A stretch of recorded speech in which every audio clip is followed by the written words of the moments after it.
Assalamualaikum warahmatullahi wabarakatuh. Apa kabarnya anak solih solihah? Semoga teman-teman semua di rumah dalam keadaan sehat walafiat, tetap semangat belajar dan tetap semangat beribadah. Hari ini, di video ini, Ustazah akan menjelaskan materi bahasa Indonesia dengan tema menentukan unsur intrinsik karya sastra.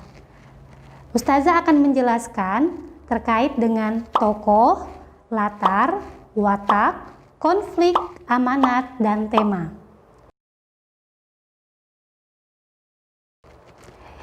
Oke, kita langsung saja ya. Yang pertama kita bahas tentang tokoh.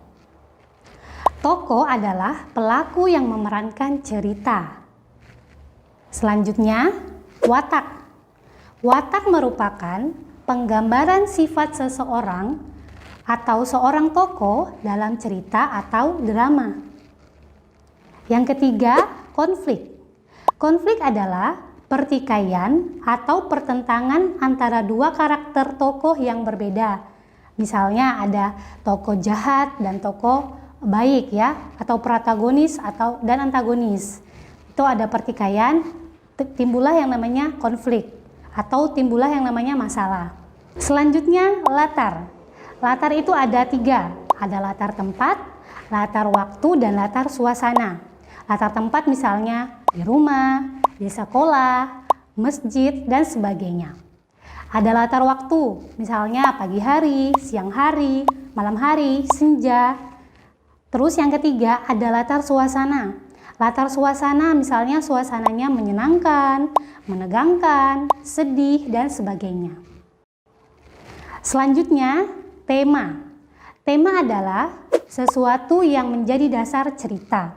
Misalnya, ada tema kepahlawanan, tema kejujuran, dan tema persahabatan, dan lain sebagainya. Selanjutnya, amanat.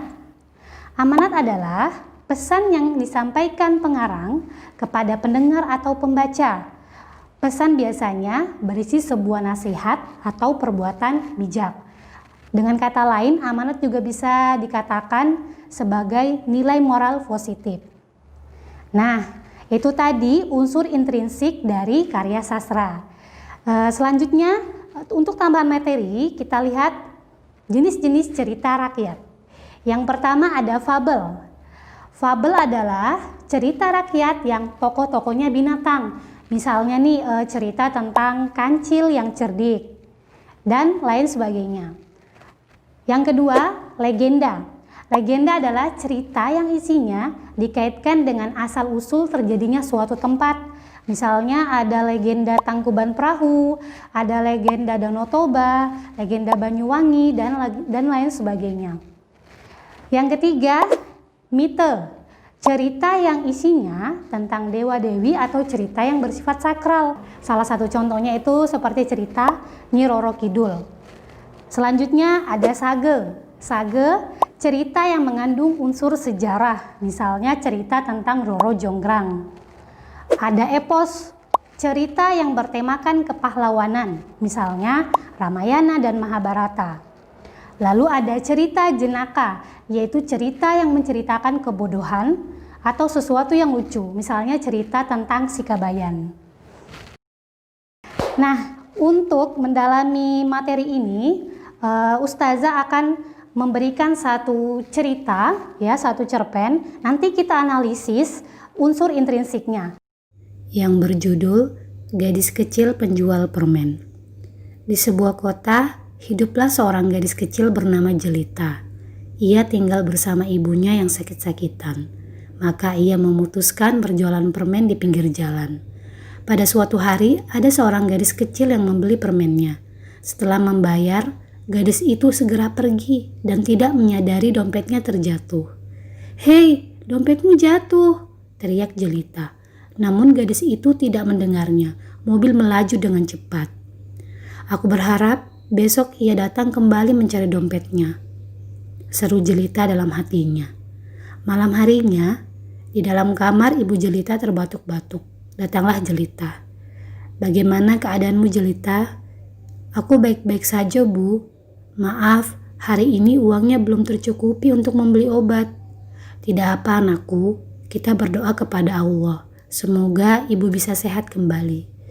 Ya Allah, berilah ibuku kesehatan. Berilah kesembuhan kepada ibuku. Ya Rob, berikanlah kemudahan untukku dan ibuku. Keesokan harinya, alhamdulillah dia datang. Hei teman, kemarin kamu menjatuhkan dompetmu. Ini dompetnya. Mobilmu sudah melaju saat aku meneriakimu. Alhamdulillah, aku pikir dompet ini sudah hilang. Terima kasih. Kemudian gadis kecil itu membeli semua permen milik Jelita. Dan akhirnya Jelita bisa pulang dan membelikan obat untuk ibunya.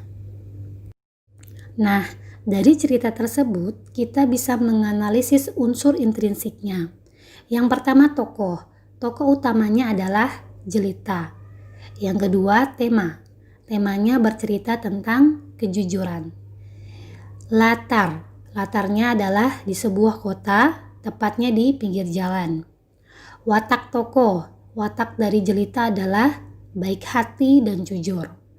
Amanat, cerita ini bercerita tentang kejujuran, maka amanatnya adalah kita harus berperilaku jujur. Sebagaimana dalam ayat-ayat Al-Quran, salah satunya surah Al-Ankabut ayat 3 yang artinya, dan sungguh kami telah menguji orang-orang sebelum mereka, maka Allah pasti mengetahui orang-orang yang jujur dan pasti mengetahui orang-orang yang dusta. Oke teman-teman, demikian materi untuk hari ini. Ustazah ucapkan terima kasih atas perhatiannya. Semoga kalian bisa memahami materi. Jika ada yang masih belum dipahami, bisa japri walas masing-masing. Oke, tetap jaga kesehatan di rumah ya. Tetap terapkan protokol kesehatan, gunakan masker, dan tetap rajin cuci tangan. Ustazah akhiri, Assalamualaikum warahmatullahi wabarakatuh.